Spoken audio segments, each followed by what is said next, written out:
তো জিনিসটা কঠিন মানে আগের ক্লাসগুলোয় যেটা বলছিলাম যে ভক্তির একটা আইডিওলজি হিসাবে যখন বিকাশ করছে এবং ভক্তি একটা মুভমেন্ট হিসাবে পপুলার হচ্ছে, আমরা দেখছি একটা মুভমেন্ট হিসাবে ভক্তি যখন পপুলার হয়েছে, যে ভক্তি সাহিত্য রচিত হচ্ছে সেটা কিন্তু সাধারণ মানুষের যে ভাষা তাতে তামিলে বা কন্নড়ে।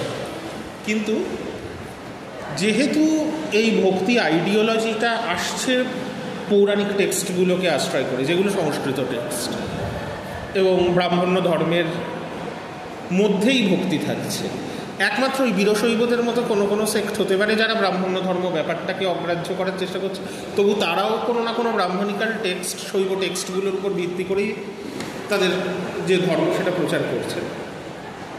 অর্থাৎ এই যে ভারতীয় ধর্মে একদম তোমরা যারা রিলিজিয়ানের কোর্স করেছো আগে তারা জানো যে ভারতীয় ধর্মে যে একটা বেসিক তফাৎ আছে আস্তিক আর নাস্তিক দর্শনের মধ্যে। যে আস্তিক দর্শন মানে যারা বেদের অথরিটি মানে, নাস্তিক দর্শন মানে যারা বেদের অথরিটি মানে। সেই জায়গা থেকে কিন্তু ভক্তি আন্দোলন বেদকে কখনো সম্পূর্ণ অস্বীকার করে, যদিও ভক্তি আন্দোলন অনেক ক্ষেত্রে জাতিভেদ বর্ণ প্রথাকে অস্বীকার করেছে, যেমন বীরশৈবরা করেছে, যেটা একদম বৈদিক যে সামাজিক সংগঠন তার বিরুদ্ধে, কিন্তু টেকনিক্যালি থিওরিটিক্যালি বেদকে অস্বীকার করেনি। এটা কিভাবে হয়? বেদের যে সামাজিক সংগঠন সেটা যদি পুরোপুরি না মানা হয়, আর আমরা জানি এমনি ধর্মাচরণের যে পদ্ধতি সেটা পৌরাণিক ধর্মে একদমই আলাদা বৈদিক ধর্মের থেকে। এর একমাত্র জায়গা হচ্ছে ফিলোসফি, যে ফিলোসফিক্যালি ধর্ম, এই ভক্তি আন্দোলন তো একটা ঈশ্বরবাদী আন্দোলন, ঈশ্বরের কনসেপ্ট আছে, ঈশ্বরকে কেমনভাবে ব্যাখ্যা করা হচ্ছে। এই যে পৌরাণিক টেক্সটগুলো যে নতুন দেবতাদের কথা বলছে, কেন পৌরাণিক ধর্মের দেবতারা আলাদা, যজ্ঞের বদলে পুজো হচ্ছে, মূর্তি পুজো হচ্ছে, মন্দির নির্মাণ হচ্ছে, সবই বেদের থেকে আলাদা, তা সত্ত্বেও কীভাবে বৈদিক ধর্মের সঙ্গে পৌরাণিক ধর্মের একটা সংযোগ থাকছে না, এই নতুন দেবতাদের বা নতুন ধর্মাচরণের ধারণাকে যখন ব্যাখ্যা করা হচ্ছে তখন যে দার্শনিক তত্ত্বগুলো নেওয়া হচ্ছে সেটা কিন্তু বেদকে অনুসরণ করে নেওয়া হচ্ছে। বেদ মানে ডিরেক্টলি বেদকে, যে 6টা দর্শন বেদকে অনুসরণ করে তৈরি হয়েছিল সেই 6টা দর্শনের থেকেই এলিমেন্ট নেওয়া হচ্ছে, বিশেষ করে বেদান্ত দর্শনের থেকে। কারণ 6টা দর্শনের মধ্যে বেদান্ত সব থেকে প্রমিনেন্টলি ঈশ্বরবাদী দর্শন। এখন বেদান্ত দর্শন একটা সময় পর্যন্ত ছিল 6টা দর্শনের মধ্যে একটা। 6টা দর্শনই কিন্তু মোরারলেস প্যারালালি, বা তার সঙ্গে যদি নাস্তিক দর্শন, বৌদ্ধ, জৈন এগুলোকে আমরা যোগ করি, অন্য নাস্তিক দর্শনগুলোর তুলনায় কম পপুলার হলেও অন্তত বৌদ্ধ, জৈন, তাহলে এই 8টা দর্শনই প্যারালালি প্রাচীন ভারতে গুরুত্বপূর্ণ ছিল। অন্য দর্শনগুলোকে ছাপিয়ে বেদান্ত সব থেকে ইম্পর্টেন্ট দর্শন হয়ে উঠলেও কিন্তু আর্লি মিডিয়েভাল পিরিয়ডে। যেমন আর্লি মিডিয়েভাল পিরিয়ডের সাউথ ইন্ডিয়ায় আমরা দেখছি ভক্তি মুভমেন্টের একটা বিকাশ ঘটছে, তার প্যারালালি দার্শনিক জগতে দেখা গেল যে বেদান্ত সব থেকে গুরুত্বপূর্ণ দর্শন হয়ে উঠছে। এটা কেন হলো?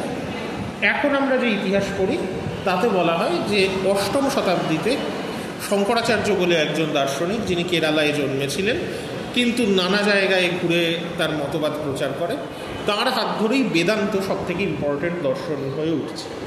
কারণ শঙ্করাচার্যের যে জীবনীগুলো পাওয়া যায় তাতে দেখা যায় শঙ্করাচার্য বেদান্তপন্থী দার্শনিক ছিলেন, এবং শঙ্করাচার্য বেদান্ত দর্শনের যে মূল সোর্স 3টেকে বলা হয় উপনিষদ, ব্রহ্মসূত্র এবং ভগবদ্গীতা। প্রধান উপনিষদগুলোর ব্রহ্মসূত্রের এবং ভগবদ্গীতার ভাষ্য শঙ্করাচার্য রচনা করেন, এবং সেই ভাষ্যে একদম বেদান্ত দর্শনের বা উপনিষদের বা ব্রহ্মসূত্রের যে সবথেকে পুরনো ফর্ম অর্থাৎ অদ্বৈতবাদী ব্যাখ্যা সেটাই শঙ্করাচার্য প্রতিষ্ঠা করেন। শঙ্করাচার্য এই কাজ কেন করেছিলেন সেটা নিয়ে নানা রকম মতবাদ আছে। একটা মতবাদ হচ্ছে এই সময় অন্যদিকে যেমন আমরা দেখছি যে ভক্তি মুভমেন্ট, শৈব ধর্মের বিকাশ দক্ষিণ ভারতে দেখেছি জৈনদের সঙ্গে প্রতিদ্বন্দ্বিতা করতে হচ্ছে। উত্তর ভারতে নানা জায়গায় বৌদ্ধ ধর্ম, তোমরা জানো যে বিশেষ করে বেঙ্গল এবং তার অ্যাডজাসেন্ট জায়গা বা মগধ এরিয়া, মগধ চিরকালই বৌদ্ধ ধর্মের পৃষ্ঠপোষক ছিল, এবং এই সময় আবার মগধ চলে আসছে পালদের আন্ডারে, যারাও বৌদ্ধ ধর্মের পৃষ্ঠপোষক ছিলেন। উত্তর ভারতের যে অধিকাংশ বড় শিক্ষা প্রতিষ্ঠান এই সময় সেগুলো বৌদ্ধ বিহার ছিল, বৌদ্ধ দর্শনের চর্চা খুব বাড়ছিল। এবার শঙ্করাচার্য তার বিপরীতে দাঁড়িয়ে বৌদ্ধ ধর্মের বদলে, এটা এখন এমনভাবে ব্যাখ্যা করা হয় যে বৌদ্ধ ধর্মের বিপরীতে দাঁড়িয়ে ব্রাহ্মণ্য ধর্মকে এস্টাবলিশ করার জন্য শঙ্করাচার্য তার ধর্মপ্রচার করেছে। কিন্তু আমরা যদি ঐতিহাসিকভাবে শঙ্করাচার্যের জীবনকে দেখি, এটা পুরোপুরি ঠিক নয়, পার্শিয়ালি ঠিক। কারণ শঙ্করাচার্য যে শুধু বৌদ্ধ বা বৌদ্ধ আর জৈনদের সঙ্গে তর্ক করেছেন এটা নয়। শঙ্করাচার্যের প্রধান অপোনেন্ট ছিলেন মীমাংসা দর্শনের ফলোয়ার, যাদের সঙ্গে সব থেকে বেশি তর্ক। কুমারিল ভট্ট বলে একজন বিখ্যাত মীমাংসা দর্শনের পণ্ডিত ছিলেন, তার ফলোয়ারদের সঙ্গে এবং কুমারিলের সঙ্গেও শঙ্করের সব থেকে হিটেড বিতর্ক হয়েছে। এবং বাকি যে আস্তিক দর্শন তার ফলোয়ারদের সঙ্গেও কিন্তু শঙ্করের বিতর্ক হয়েছে, পাশাপাশি বৌদ্ধদের সঙ্গেও প্রচুর বিতর্ক হয়েছে। এবং খেয়াল করে দেখলে দেখা যাবে যে শঙ্করাচার্যের এই বিপুল খ্যাতি, এইটা কিন্তু শঙ্করাচার্যের জীবদ্দশার সময়ে নয়। শঙ্করাচার্যকে এত গুরুত্বপূর্ণ ফিগার বলে মনে করা হচ্ছে চতুর্দশ শতাব্দী থেকে।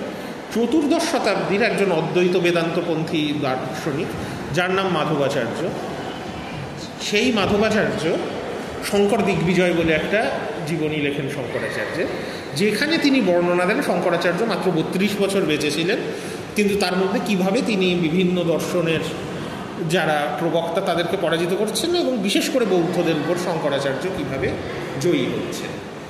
কিন্তু যদি আমরা শঙ্করাচার্যের সময়ের অষ্টম শতক নবম শতকের রেকর্ড দেখি, তাহলে আমরা দেখব সেই সময় অনেক গুরুত্বপূর্ণ ফিলোসফার ছিলেন, তাদের মধ্যে শঙ্করাচার্যও একজন। কিন্তু সেই সময়ের টেক্সটে যার নাম অনেক বেশি পাওয়া যায় তার নাম মণ্ডন মিশ্র, সেই সময়ের সব থেকে বিখ্যাত ফিলোসফার। কিন্তু কেন মণ্ডন মিশ্র পরবর্তীকালে এতটা গুরুত্বপূর্ণ থাকলেন না শঙ্কর থাকলেন? কারণ মণ্ডন মিশ্র নিজে ছিলেন মীমাংসা স্কুলের ফিলোসফার, কিন্তু তিনি বেদান্ত নিয়েও পড়াশুনো করেছিলেন, বেদান্তের উপরেও টেক্সট লিখেছিলেন, সেটা পপুলার ছিল।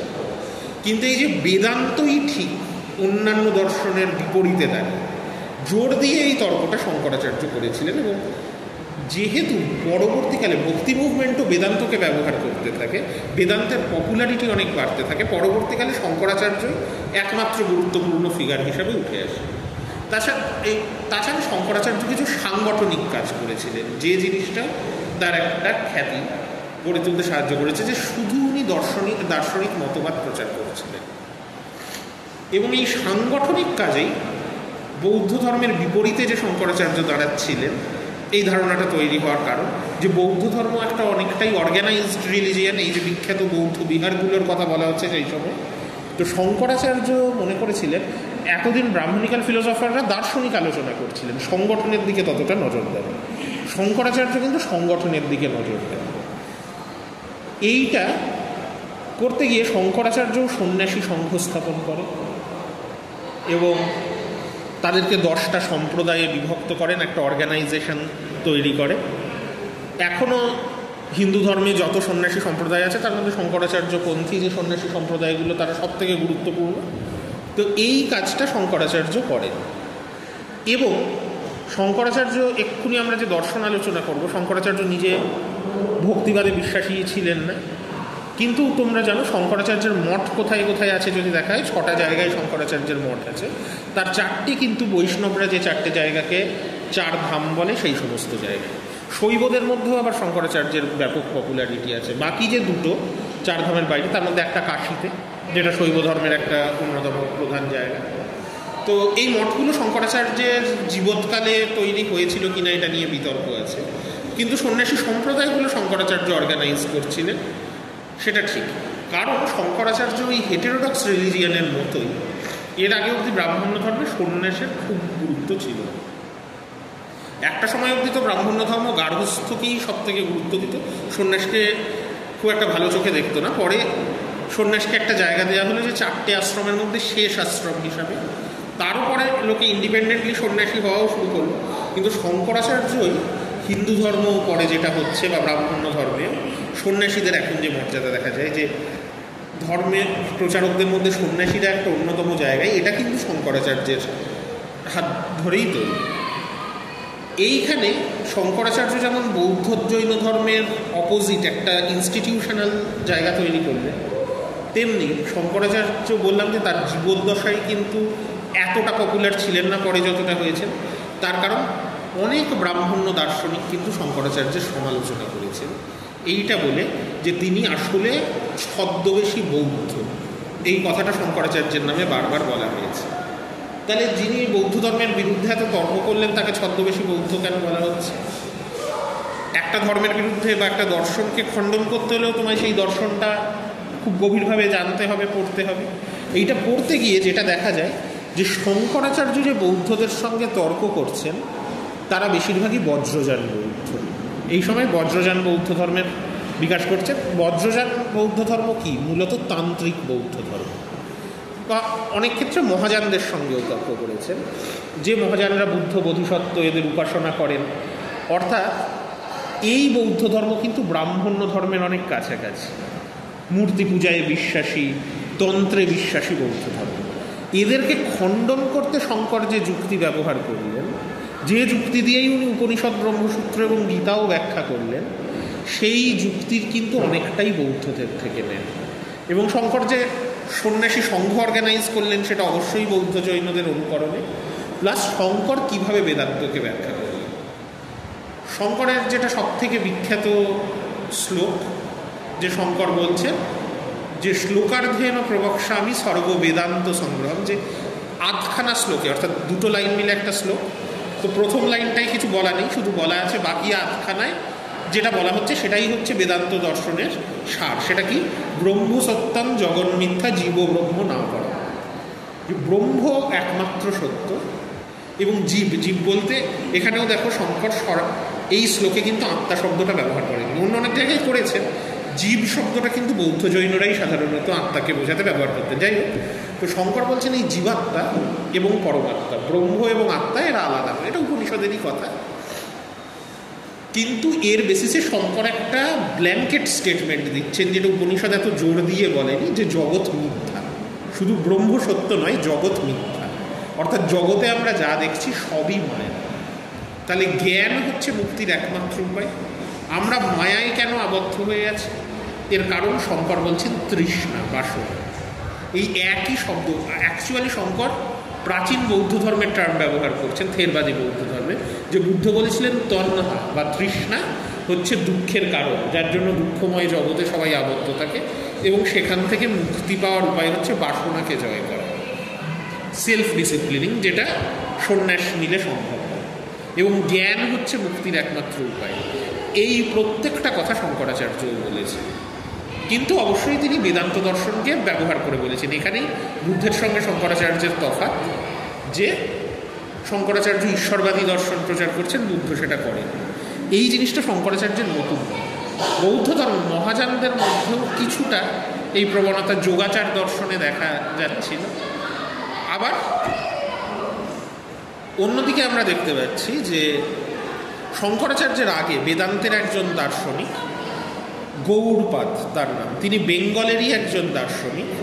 তার থেকে ইন্টেলেকচুয়ালি শঙ্করাচার্য খুবই ইন্সপায়ার্ড ছিলেন, এবং গৌড়পাদের দর্শনেও এই ব্যাপারটা ছিল যে বৌদ্ধ দর্শনের টার্ম আর বেদান্তের টার্মকে মিলিয়ে দেওয়ার একটা চেষ্টা, এইটাই শঙ্কর করেছিলেন। কিন্তু এইখানে যে প্রবলেমটা হলো, শঙ্করের পপুলারিটি যত বাড়তে শুরু করলো, যে শঙ্কর বলছেন জীবাত্মা পরমাত্মায় কোনো তফাৎ নেই, এবং তফাৎ যদি না থাকে তাহলে জ্ঞান লাভই হচ্ছে মুক্তির একমাত্র উপায়। তাহলে এই নতুন যে ভক্তিবাদী দর্শন বা পৌরাণিক ধর্ম, এর অর্থ জ্ঞান লাভ করলেই তো হয়, পুজো আর্চা করার কি দরকার, ভক্তির কি দরকার?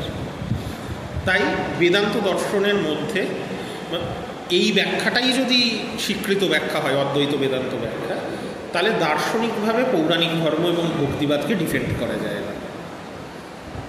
শঙ্করাচার্য গীতারও ভাষ্য লিখেছিলেন, গীতায় ভক্তিকেও একটা যোগ হিসাবে বলা হয়েছে, শঙ্কর সেটাকে একদম বাতিল করে দিয়েছে। এমনকি শঙ্করাচার্য কর্মযোগ, যেটা গীতার অন্যতম প্রধান ডক্ট্রিন, সেটাকেও বাতিল করে শঙ্কর বলেছেন যে এটা হচ্ছে যাদের বুদ্ধি কম তাদের যোগ, যে গীতায় কেন বিভিন্ন যোগের কথা বলা হয়েছে, যে জ্ঞান যোগটাই আসল, জ্ঞান হলে তবেই মুক্তি হবে। এবারে যারা জ্ঞান অবধি পৌঁছতে পারেন তারা আপাতত কাজ চালানোর জন্য কর্মযোগ বা ভক্তিযোগ অবলম্বন করতে পারে। গীতার ভাষ্যে শঙ্করাচার্য গীতার শ্লোককে কোনগুলো এসেনশিয়াল কোনগুলো ইনএসেনশিয়াল উনি বলছেন গীতার কিছু শ্লোক অ্যাকচুয়াল জ্ঞানীদের জন্য, কিছু বোকাদের জন্য। তো যেখানে কর্মযোগ এবং ভক্তিযোগের কথা বলা হচ্ছে সেটা বোকাদের জন্য, যেখানে জ্ঞানযোগের কথা বলা হচ্ছে সেটাই হচ্ছে আসল টিচিং গীতা। এইখান থেকে এখন গীতা বৈষ্ণব ধর্মের, বৈষ্ণব ভক্তিবাদের প্রধান টেক্সট। তো সেই জন্য অন্যরকম একটা ব্যাখ্যার প্রয়োজন দেখা যাচ্ছিল। শঙ্করের মতকে চ্যালেঞ্জ করে নাথমুনি বলে একজন বৈষ্ণব প্রথম একটা ডক্ট্রিন তৈরির চেষ্টা করেন। নাথমুনির শিষ্য ছিলেন যামুনাচার্য, কিন্তু এরা কেউই পুরোপুরি শঙ্করের দর্শনকে খণ্ডন করতে পারেনি। যামুনাচার্য বা যামুনমুনি বলা হয়। যামুনাচার্যের শিষ্য রামানুজাচার্য, একাদশ শতকের দক্ষিণ ভারতের একজন মানুষ, তিনি এই কাজটা করলেন। রামানুজ কি করলেন? রামানুজ যে দর্শন প্রচার করেন তার নাম বিশিষ্টাদ্বৈত।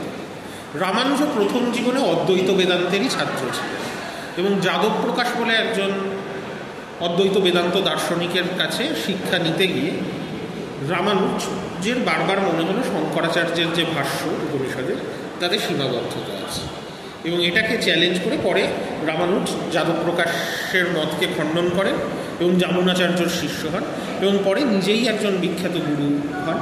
এবং শ্রীরঙ্গম, যেটা ওই আলোয়ার ভক্তি মুভমেন্টের প্রধান কেন্দ্র ছিল, সেখানে রামানুজ তার ধর্ম প্রচার করতে থাকেন। কিন্তু শ্রীরঙ্গম ছিল চোল রাজত্বে এবং চোল রাজারা শৈব ছিলেন, তারা একটা সময় রামানুজকে বাধা দিতে থাকেন। তখন রামানুজ চোল রাজ্য ছেড়ে হোয়সালা রাজ্যে পালিয়ে যান এবং হোয়সাল রাজ বল্লভদেবের ভাই বিঠ্ঠলদেব তাকে রামানুজ বৈষ্ণব ধর্মে দীক্ষিত করেন। তার পৃষ্ঠপোষকতায় রামানুজ তার শেষ জীবন কাটান। তো রামানুজ কি করলেন? রামানুজ বেদান্তর সঙ্গে সাংখ্যকে মিলিয়ে দিলেন কিছু, এবং একটা নতুন রকমের ব্যাখ্যা। রামানুজও বেশ কিছু উপনিষদের ভাষ্য লেখেন এবং অবশ্যই ব্রহ্মসূত্র, যেহেতু বেদান্ত দর্শনের মেন টেক্সট, ব্রহ্মসূত্রের ভাষ্য সবাইকেই লিখতে হচ্ছে। আর বৈষ্ণব হিসাবে গীতা ভাষ্যও রামানুজ লেখেন। রামানুজ শঙ্করের গীতা ভাষ্যকে খণ্ডন করা সবচেয়ে সহজ, কারণ গীতার ভাষ্যটা শঙ্করাচার্যের কিছুটা জোর করে করা, কর্মযোগ এবং ভক্তিযোগকে অস্বীকার করে। কিন্তু মেন চ্যালেঞ্জ ছিল শঙ্করাচার্যের করা ব্রহ্মসূত্রের এবং উপনিষদের ভাষ্যকে কীভাবে খণ্ডন করা যাবে, কারণ ব্রহ্মসূত্র আর উপনিষদ সত্যিই অদ্বৈতবাদী টেক্সট, তাহলে সেটাকে কি করে খণ্ডন করা যাবে। রামানুজ বললেন যে জগতে তিনটে প্রিন্সিপাল আছে, ব্রহ্ম ছাড়াও আছে চিৎ এবং অচিৎ। চিৎ মানে যাদের চেতনা আছে, যাদের আত্মা আছে, মানুষ এবং অন্যান্য প্রাণী। অচিৎ মানে হচ্ছে জড়বস্তু। তো এই চিৎ এবং অচিৎ নিয়ে জগৎ। শঙ্করাচার্য ব্রহ্মর জ্ঞানকেই একমাত্র উপায় বলছিলেন, ভক্তি পসিবল নয় কেন বলছিলেন? তার একটা কারণ হচ্ছে ব্রহ্মকে নিরাকার বলে দেখা হয়েছে অদ্বৈত বেদান্তে, যে তুমি কাউকে পুজো করবে, উপাসনা করবে, সেবা করবে, তার জন্য তার একটা দেহ দরকার। কিন্তু ব্রহ্ম তো নিরাকার, ব্রহ্মের কোনো প্রয়োজনও নেই, তো তুমি তাকে কি সেবা করবে? রামানুজ বললেন না, ব্রহ্মের দেহ আছে আবার নেই। এই জন্য বিশিষ্টাদ্বৈতবাদ। রামানুজ অদ্বৈতবাদ ত্যাগ করেন। রামানুজও মেনে নিচ্ছেন ব্রহ্মই একমাত্র অস্তিত্ব, ব্রহ্মের থেকে সব কিছুর সৃষ্টি। কিন্তু সাংখ্য দর্শনে যে পুরুষ আর প্রকৃতির ডুয়ালিটি আছে, রামানুজ সেটাও আনছেন। কিন্তু কিভাবে আনছেন? সাংখ্য বলছে পুরুষ প্রকৃতি দুটো প্রিন্সিপাল গোড়ার থেকে, রামানুজ বলছেন না, ব্রহ্মের থেকেই প্রকৃতির সৃষ্টি, এবং এই প্রকৃতির সৃষ্টি করে কি সৃষ্টি করা হয়েছে? জগৎ, চিৎ এবং অচিৎ জগৎ। এবং রামানুজের মতে ব্রহ্মেরই এক্সটেনশন হচ্ছে এই জগৎ। তাহলে এরা ব্রহ্মের থেকে আলাদা নয়, ব্রহ্মের থেকেই সৃষ্টি। কিন্তু জগৎ তো চোখে দেখা যায়, এটা মায়া নয়, কারণ ব্রহ্মের থেকেই যার সৃষ্টি। ব্রহ্ম যদি সত্য হয় তাহলে জগৎকে আমরা মিথ্যা কী করে বলবো? জগৎ তো ব্রহ্মই, ব্রহ্মেরই এক্সটেনশন। তাহলে জগৎ কি? নিরাকার ব্রহ্মকে সরাসরি দেখা যায় না, কিন্তু জগৎকে দেখা যায়। তাহলে জগৎ হচ্ছে ব্রহ্মের শরীর, অর্থাৎ জগৎকে দেখা যাচ্ছে মানেই ব্রহ্মের একটা সাকার রূপ আছে। কারণ যা যা দেখছো, তুমি জ্ঞান লাভ হলে এটা রিয়ালাইজ করবে সবই ব্রহ্ম, কিন্তু জিনিসগুলো দেখতে তো পাবে। তাহলে জিনিসগুলো সম্পূর্ণ মায়া নয়। এই চিৎ এবং অচিৎ জগৎ হচ্ছে ব্রহ্মের শরীর, একেই ঈশ্বর বলা হচ্ছে বা নারায়ণ বলা হচ্ছে। এবং যদি ব্রহ্ম শরীর ধারণ করতে পারেন তাহলে নানা রকম রূপ নিতে পারেন। রামানুজ বলছেন 5 রকমের রূপ আছে। এক হচ্ছে পরব্রহ্ম বা পরনারায়ণ বা পরবাসুদেব, যিনি গোটা জগৎ পরিব্যাপ্ত করে আছেন, অর্থাৎ ব্রহ্মের সাকার রূপকেই বলা হচ্ছে নারায়ণ। তিনি যখন সাকার, তার শক্তি বা প্রকৃতি হিসাবে লক্ষ্মী আছেন এবং অন্যান্য অনুচররা আছেন। তাছাড়াও কী কী রূপ আছে? 5টা রূপ বললেন। পর, বুহ, যে নারায়ণ নিজের শক্তি থেকে অন্য দেবতাদের, যেহেতু বৈষ্ণব ধর্মে পঞ্চরাত্রের একটা ব্যাপার ছিল যে বাসুদেব, শঙ্কর্ষণ, প্রদ্যুম্ন এবং অনিরুদ্ধ, এই 4টে রূপে ব্রহ্ম নিজেকে ম্যানিফেস্ট করেছেন। তৃতীয় ধাপে হচ্ছে বিভব, যখন ব্রহ্ম অবতার জন্মগ্রহণ করছেন মানুষের বা অন্য প্রাণীর শরীরে, বিষ্ণুর অবতারদেরকে তার মধ্যে ধরা হচ্ছে। 4 নম্বর হচ্ছে অন্তর্যামী। অন্তর্যামী হচ্ছে আত্মা, যে তাছাড়া ব্রহ্ম প্রত্যেকের মধ্যে আছেন জীবাত্মা হিসাবে। এবং 5 নম্বর হচ্ছে মূর্তি, অর্থাৎ যেহেতু ব্রহ্মকে সাকারভাবে ভাবা যায়, এতগুলো সাকার রূপ আছে ব্রহ্মের, তাহলে মানুষও একটা মূর্তি তৈরি করে, সেটাও যেহেতু জগতের জিনিস দিয়ে তৈরি, তার মধ্যেও ব্রহ্ম আছেন, মূর্তিকেও ব্রহ্ম ভেবে উপাসনা করা যায়। তাহলে মূর্তি পুজো এবং ভক্তির একটা জায়গা কিন্তু রামানুজ তৈরি করলেন। দিয়ে রামানুজ বললেন সব আত্মাই মুক্তির দিকে যেতে পারে। 3 রকমের আত্মা হয়। 1, যে আত্মা মুক্তি লাভ করছে। 2 হচ্ছে যে সংসারে আবদ্ধ আছে। 3 হচ্ছে নিত্য, অর্থাৎ পরমাত্মা।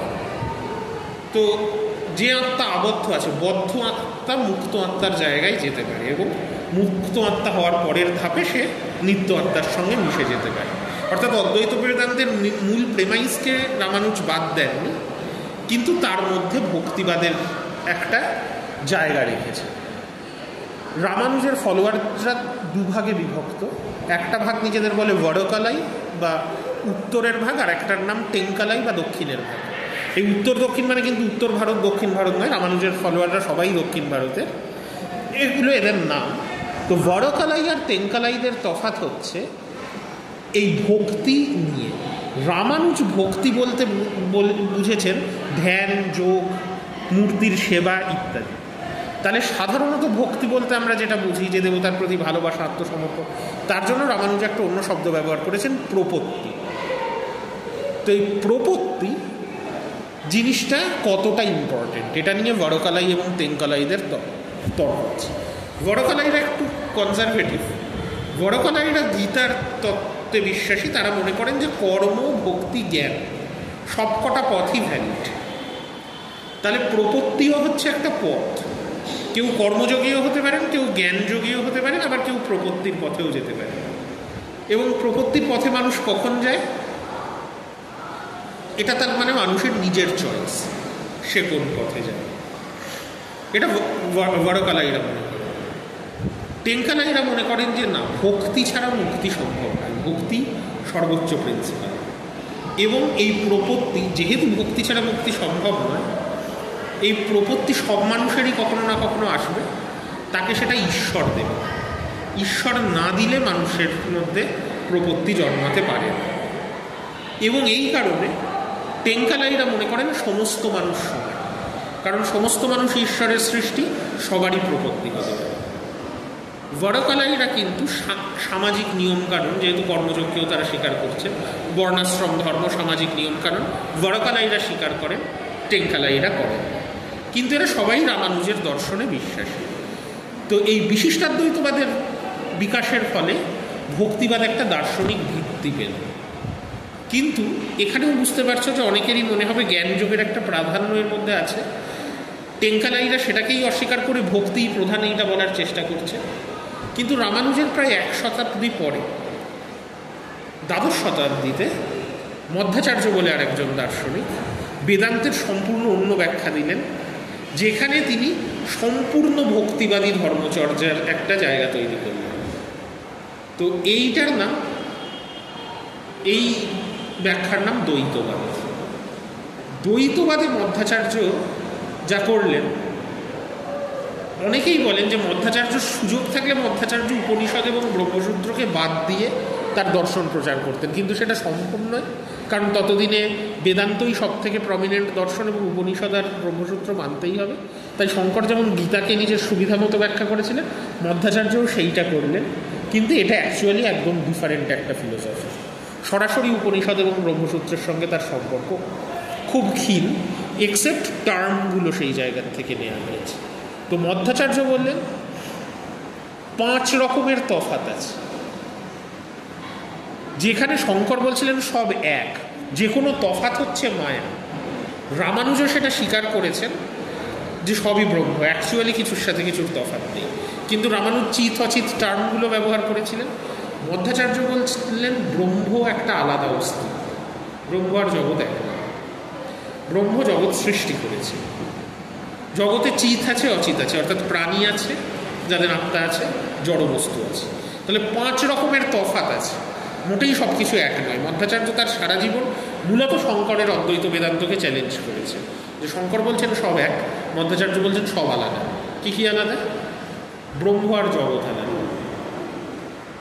দ্বিতীয় হচ্ছে যে জগতে চিৎ আর অচিৎ আলাদা। তৃতীয়ত হচ্ছে, আর এই যে চিৎ আর অচিৎ আলাদা, এটাও দুরকম, মানে ব্রহ্ম আর চিৎ আলাদা, ব্রহ্ম আর অচিৎ আলাদা। অর্থাৎ শুধু যে জড়বস্তু আলাদা সেটা নয়, আত্মা আর ব্রহ্মও এক আলাদা। তৃতীয় হচ্ছে জগতের মধ্যে চিৎ আর অচিৎ আলাদা, দুটো এক জিনিস। চতুর্থ হচ্ছে চিতের মধ্যে প্রত্যেকটা আত্মা একে অপরের থেকে আলাদা এবং প্রত্যেকটা জড়বস্তু একে অপরের থেকে আলাদা। তাহলে কিছুর সাথেই কিছু এক, এটাই মধ্বাচার্য মনে করতেন। এবং সেই জন্য মনে করতেন তাহলে ঈশ্বর সব কিছুর স্রষ্টা, সব কিছুই আলাদা আলাদা জিনিস। অতএব ভক্তি ছাড়া মুক্তির কোনো উপায় নেই, কারণ ঈশ্বর না চাইলে কেউ মুক্তি দিতে পারবে না। অন্যরা যে জ্ঞানযোগের পসিবিলিটিটা কেন, যে ব্রহ্ম আর আত্মা এক, তাই আত্মার স্বরূপ উপলব্ধি হলে ইভেন ভক্তি ছাড়াও মুক্তি হয়ে যেতে পারে। আর শঙ্কর তো বলছেন জ্ঞান হলেই মুক্তি হবে, কারণ জিনিসটা যেখানে একই, মায়া কেটে গেলে তো মুক্তি না হওয়ার কিছু নেই। মধ্বাচার্য মায়া বলে কিছু স্বীকার করেন। মধ্বাচার্য বলেন ঈশ্বর আলাদা এবং বাকি সব আলাদা, তাই ঈশ্বর মুক্তি দিলে তবেই মুক্তি হবে, সব আত্মার মুক্তি হবে না। 3 ধরনের আত্মা, এক যারা মুক্তির উপযুক্ত, তাদেরকে ঈশ্বর দয়া করেছেন বলে তাদের মুক্তি হবে। 2 যাদের কোনোদিন মুক্তি হবে না, যারা বারবার সংসারে জন্মাতে থাকে, কারণ প্রত্যেক আত্মা একে অপরের থেকে আলাদা বলেছে। আর 3 হচ্ছে যাদের আত্মা খুবই খারাপ, তারা নরকে যেতে পারে, অসুর রাক্ষস এইসব হয়ে জন্মাতে পারে, এগুলো কিছু করার না, গোটা ব্যাপারটাই। তাহলে যদি বাই চান্স তোমার আত্মা এইরকম হয় যে যাকে বারবার জন্মাতে হবে বা খারাপ জায়গায় যাবে, তোমার নিজের হাতে কিছু নেই। অতএব ভক্তি হচ্ছে একমাত্র উপায়, যে ঈশ্বরের কাছে আশ্রয় নিলে ঈশ্বর রক্ষা করতে পারে। অনেকে মনে করেন মধ্বাচার্যের দর্শনের উপর দক্ষিণ ভারতে খ্রিস্টিয়ানিটির যে বিকাশ ঘটছিল তার একটা ছাপ আছে, যে ঈশ্বরের কাছে কনফেস করতে হবে, আত্মসমর্পণ করতে হবে, তাহলে ঈশ্বর হয়তো রক্ষা করতে পারে। শিওরলি বলা যায়। মধ্বাচার্য যখন এই মতবাদ প্রচার করছে, বুঝতেই পারছো সব অদ্বৈতবাদী মধ্বাচার্যের মতবাদের সঙ্গে একমত হননি, কারণ সব বেদান্তবাদীও একমত হননি, কারণ বেদান্ত দর্শনের থেকে মধ্বাচার্যের ব্যাখ্যা অনেকটা সরে এসছে। তাই প্যারালালি মধ্বাচার্যের মতের প্যারালালি আর একটা মত প্রচারিত হয়, যেটাও দ্বৈতবাদী জায়গাটা রাখতে চায়, কিন্তু আবার অদ্বৈতবাদের কিছু এলিমেন্টও রাখতে চায়, কারণ বেশিরভাগ বেদান্তবাদী মনে করেন অদ্বৈতকে বাদ দিয়ে বেদান্ত হয় না। তো এই মতবাদটা মধ্বাচার্যের প্যারালালি প্রচারিত হয়, একে বলে দ্বৈতাদ্বৈতবাদ। অর্থাৎ দ্বৈতবাদ, মধ্বাচার্যের দ্বৈতবাদকে স্বীকার করা হলো, কিন্তু তার সাথে অদ্বৈতবাদ, বিশেষ করে রামানুজের বিশিষ্টাদ্বৈতবাদকে মেলানো। এই মতবাদের যিনি প্রবক্তা তার নাম নিম্বার্ক। নিম্বার্কও দক্ষিণ ভারতের মানুষ ছিলেন, কিন্তু আনলাইক শঙ্করাচার্য, রামানুজ এবং মধ্বাচার্য, যারা দক্ষিণ ভারতেই বেশিরভাগ জীবন কাটিয়েছেন, নিম্বার্ক উত্তর ভারতে শিফট করে যান এবং মথুরা বৃন্দাবন অঞ্চল নিম্বার্ক তার জীবন কাটান। এবং নিম্বার্ক যে তত্ত্ব দেন সেই তত্ত্বে নিম্বার্ক বলেন যে হ্যাঁ, এটা ঠিক যে ঈশ্বর এবং ভক্ত আলাদা, এটা দ্বৈতবাদের জায়গা, যেটা মধ্বাচার্যও বলেছিলেন। সেই জন্যই ভক্তকে ঈশ্বরকে সেবা করতে হবে। অর্থাৎ ঈশ্বর এবং জগৎ যে 5 ধরনের তফাতের কথা মধ্বাচার্য বলছেন, অত ভেঙে না বললেও নিম্বার্ক সেটা স্বীকার করছে। আবার নিম্বার্ক বলছেন কিন্তু ঈশ্বর আর আত্মা এক। কেন? নিম্বার্ক বলছেন যে হ্যাঁ, ঈশ্বর সব কিছু সৃষ্টি করেছেন, তাই ঈশ্বরের সৃষ্টি করা জিনিস এক। অবশ্যই ঈশ্বর অনেক সুপিরিয়ার, ইন্ডিভিজুয়াল আত্মা অনেক ইনফিরিয়ার, এবং ঈশ্বরের করুণা ছাড়া মুক্তি হবে না। কিন্তু এই জিনিসগুলো ঈশ্বরের থেকেই সৃষ্টি হয়েছে, এবং ঈশ্বর না থাকলে এগুলোর সৃষ্টি হতো না, ঈশ্বর না থাকলে এগুলোর অস্তিত্ব থাকবে না। তাহলে এদের অস্তিত্ব ঈশ্বরের অস্তিত্বের উপর ডিপেন্ডেন্ট, তাই ঈশ্বরের থেকে এরা সম্পূর্ণ আলাদা, এটাও বলা যায়।